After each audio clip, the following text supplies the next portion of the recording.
Empezamos por abordar los antecedentes de la historia de secesión de Sudán del Sur, y es que la historia de Sudán ha sido bastante conflictiva, ya que en el pasado Sudán estuvo bajo el dominio egipcio, quienes a su vez formaban parte del Imperio Otomano. El imperio buscaba explotar el oro de esas tierras, pero llegó el Imperio Británico con la invasión de Egipto en 1882. Este proceso se extendió hasta los territorios dominados por Egipto en Sudán, dando lugar a que Sudán se convirtiera en una colonia británica. Luego de la conquista, Egipto y Reino Unido llegaron a un acuerdo en 1899, donde se establecía un protectorado de los territorios de Egipto, el cual incluía los territorios de Sudán. Los británicos por fin se retiraron de la ocupación de Egipto en 1936, a excepción del Canal del Suez, ya que este representaba un gran valor para el Reino Unido. Pero las fuerzas británicas nunca se retiraron de los territorios sudaneses. Por ello, Egipto denunció que la presencia de británicos en Sudán era ilegítima, ya que éste le pertenecía a Egipto. Y por ello se da la llamada Revolución Egipta en 1952, que llevó a que la ocupación británica en Sudán desapareciera. En los años posteriores, la monarquía de Egipto es abolida, y junto al Reino Unido firman un acuerdo donde garantizan la independencia de Sudán en 1956, lo que marca el nacimiento de Sudán como un estado independiente. Pero en la joven nación ahora había un problema, y es que las décadas de ocupación por parte de Egipto y Reino Unido dejaron una fragmentación social en el país. Estas divisiones estaban marcadas mayormente por las creencias religiosas de los pueblos del norte y del sur, y lo que provocó una guerra civil, que se prolongó desde 1955 hasta 1972, donde se firmó un tratado de paz que duró muy poco, ya que el conflicto se retomó en 1983. Esta vez el conflicto no fue motivado por las creencias religiosas, sino más bien por el poder sobre los recursos naturales de inmenso valor. Esta Segunda Guerra Civil ocasionó que los países se empobrecieran, debido a que la inversión extranjera se vio obligada a abandonar el territorio por ser una región inestable. Dentro de este contexto, varios grupos armados surgen en Sudán, siendo los más destacados las Fuerzas de Defensa del Sur de Sudán y el Movimiento de Liberación, cuyo confrontamiento con el gobierno sudanés dejó un saldo de cerca de 2.5 millones de muertes.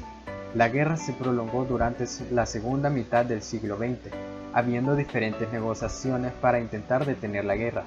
La primera en 1988, donde se instalaron mesas de diálogos entre el gobierno y los grupos armados del sur, de las cuales Al-Mahdi, un importante líder religioso del Sudán egipcio, se negó a persistir en el diálogo, desatando dos intentos de golpe de Estado, de los cuales uno fue exitoso en 1989. Con este último llegó al poder Omar al-Bashir, y no fue hasta 1994 que se retomaron los diálogos de paz entre el gobierno y grupos armados, el cual no se concretó debido a que las agresiones a la población del sur seguían en pie, por lo que las negociaciones se prolongaron hasta 2001, cuando ya se tenían las intervenciones de actores externos y los puntos a abordar eran más claros. Luego de 19 años en guerra, se aprobó el borrador para los acuerdos de paz en 2002, en medio de constantes agresiones militares y guerrilleras, por lo que las negociaciones se cerraron en noviembre de ese mismo año sin llegar a un consenso claro. En este mismo año, surge la idea de resolver el conflicto de una manera pacífica, y se publica un manifiesto denominado el Libro Negro.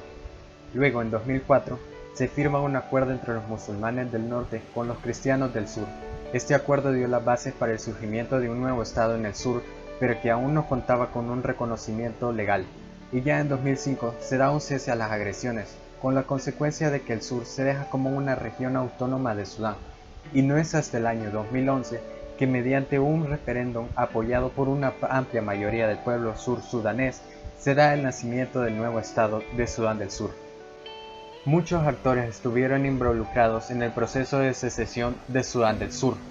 Entre ellos podemos destacar la AOD, o la Ayuda Oficial al Desarrollo, que comprende cualquier tipo de recursos, ya sean económicos, materiales, técnicos o humanos, que un organismo público destina a un país pobre con el objetivo de fomentar el desarrollo y combatir la pobreza, en este caso aplicado a Sudán del Sur. Tenemos también a la OCDE, La Organización para la Cooperación y el Desarrollo Económico. Es un organismo de cooperación internacional compuesto por 37 estados, cuyo objetivo es coordinar sus políticas económicas y sociales. La CAD, el Comité de Ayuda al Desarrollo, es una organización multilateral, inserta en el sistema de la Organización para la Cooperación y el Desarrollo Económico. Analiza el programa de ayuda de cada país, dirige recomendaciones sobre los esfuerzos de ayuda, sus condiciones y sus modalidades financieras. La ONU, la Organización de las Naciones Unidas, es la mayor organización internacional existente.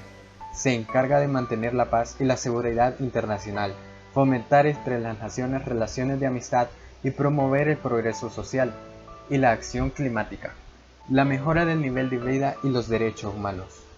También podemos mencionar a la OCHA, o la Oficina de Naciones Unidas para la Coordinación de Asuntos Humanitarios. Esta depende de la Secretaría de la ONU y es responsable de la coordinación de las respuestas a emergencias.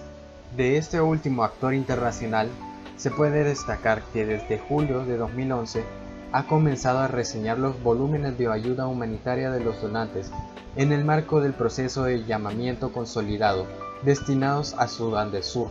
Según estos datos, España figura en el lugar 12 con $400.000, un 0,2% de lo reseñado.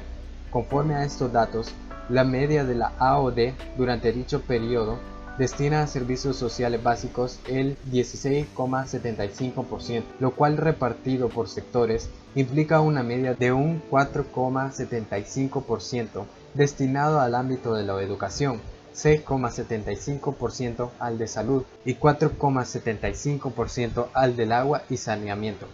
En cuanto a volúmenes en cifras de AOD bilateral, sin contar la ayuda humanitaria destinadas a Sudán del Sur, y ante la falta de estadísticas u otros datos de egresados, la estimación comunicada por una fuente consultada que trabaja en el país es que durante 2009 y 2011 se han destinado aproximadamente alrededor de 600 millones de euros en AOD, la mitad de los cuales por parte de Estados Unidos y su Agencia de Desarrollo, USAID, y la otra mitad por el resto de donantes, siendo los principales Reino Unido, Noruega y Países Bajos.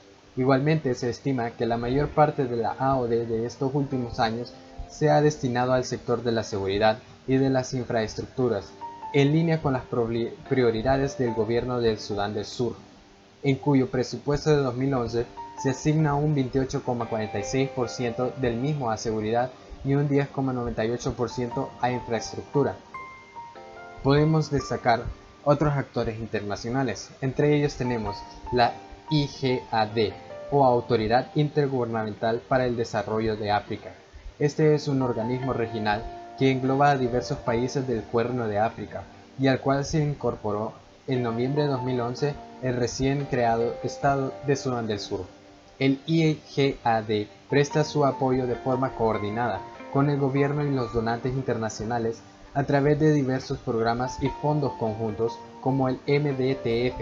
En 2011 se inició un programa financiado por Noruega para la información de funcionarios sur-sudaneses por parte de sus homólogos de varios países miembros del IGAD. Tenemos también a la UE o la Unión Europea, y esta es una comunidad política de derecho constituida en régimen sui generis de organización internacional. En 2011, la Unión Europea prometió 200 millones de euros, que irán destinados en parte a apoyar el plan de desarrollo del gobierno de Sudán del Sur. Entre 2012 y 2014, la Unión Europea tuvo previsto desarrollar un programa en conjunto en Sudán del Sur, cuyos ejes centrales son la educación y la infraestructura en materia de salud, sanidad, agua potable y saneamiento y desarrollo social y desarrollo rural. El Banco Mundial. Esta es una organización multinacional especializada en finanzas y asistencia. Su propósito declarado es reducir la pobreza mediante préstamos. En 2011, anunció un compromiso de 75 millones de dólares destinados a servicios básicos y creación de empleo en Sudán del Sur. Podemos destacar a otro actor internacional, y este es la FAO, o la Organización de las Naciones Unidas para la Alimentación y la Agricultura, por sus siglas en inglés. Este es un organismo especializado de la ONU que dirige las actividades internacionales encaminadas a erradicar el hambre. La FAO redactó un plan provisional de ayuda, IAP por sus siglas en inglés, por un valor de $50 millones para el sector agrícola. Pretende servir de ayuda para crear capacitaciones a nivel ministerial, mediar para prevenir conflictos sobre los recursos hídricos y desarrollar al sector ganadero. Dicho plan contribuyó al Plan de Desarrollo General del Gobierno de Sudán del Sur. Asuntos o problemas centrales. El número de individuos que padecen a raíz de la violencia en Sudán del Sur expone el grado de brutalidad ejercida contra los civiles. Sobre una población de 12 millones de pobladores, 1 de cada 3 se ha desplazado, y 2 de cada 1 padecen un apetito en grado extremo y requiere una estricta ayuda alimentaria. Según ciertos informes, a lo largo de este problema, 2,5 millones de sudaneses se han convertido en refugiados y 1,5 millones se han observado desplazados dentro del territorio. Sumadas estas cifras representan más de un tercio de la población total de Sudán del Sur, que sube a 12 millones de pobladores. Pobreza. Sudán del Sur es un país con extrema pobreza donde las condiciones de vida son deplorables donde el clima y la falta de recursos son la causa principal. Derecho a sanidad. Los recursos básicos son limitados, donde el 40% de la población no tiene acceso al agua potable. Derecho a la alimentación. Debido a la fuerza extrema del país, hay una extrema escasez de agua, alimento y teniendo como consecuencia enfermedades. Situación actual. En cuanto a su geografía, Sudán está situado al norte de África, con una población de 42.813.238 personas. Su capital es Jartum. Tiene una superficie de 1.839.358 km², por lo que puede considerarse un país grande. Este es un país joven e independiente. Se encuentra en la posición 34 de la tabla de población, compuesta por 196 países alrededor del mundo, y presenta una moderada densidad de población, de 23 habitantes por km². En cuanto a su economía, su moneda en el uso actual son las libras sudanesas. Sudán es la economía número 100 por volumen de PIB.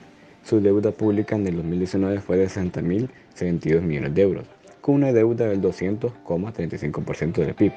Esta está entre los países con más deuda respecto al PIB del mundo. Su deuda per cápita es de 1.403 euros por habitante. Sus habitantes tienen un bajísimo nivel de vida en relación a los 196 países de ranking PIB per cápita. El 80% de la población trabaja en el sector agrícola. La situación de la guerra civil que vivió durante muchos años ha llevado a tener niveles de inflación altos en determinados momentos, juntos caídas frutales, fruto de las vicisitudes de las operaciones bélicas. Amenazado de expulsión del FMI por el impago de deuda externa y con los gravísimos problemas que añade la sequía, los datos económicos no reflejan la verdadera situación, dado que computan de niveles altos de PIB gracias a los recursos del petróleo y en parte al oro que queda en manos de muy pocas empresas, todas ellas extranjeras. Otros recursos de los que dispone es el tungsteno, el zinc y probablemente gas, uno de los países que más rápido ha incrementado su economía según el New York Times. Desde 2011, el desempleo ha afectado al 18% de la población activa y casi 50% de la población vive por debajo del umbral de pobreza. En cuanto a su educación, la educación en Sudán es gratuita y obligatoria para niños entre 6 y 13 años, aunque más del 40% no asiste a la escuela debido a la situación económica. Los factores medioambientales y sociales también incrementan la dificultad para ir al colegio, especialmente en las niñas. La educación primaria tiene una duración de 8 años, mientras que la educación secundaria dura 3 años. Hasta 1990, el sistema educativo comprendía 3 etapas, de 6, 3 y 3 años respectivamente. El idioma principal de todos los niveles de educación es el árabe. Las escuelas se encuentran en las zonas urbanas.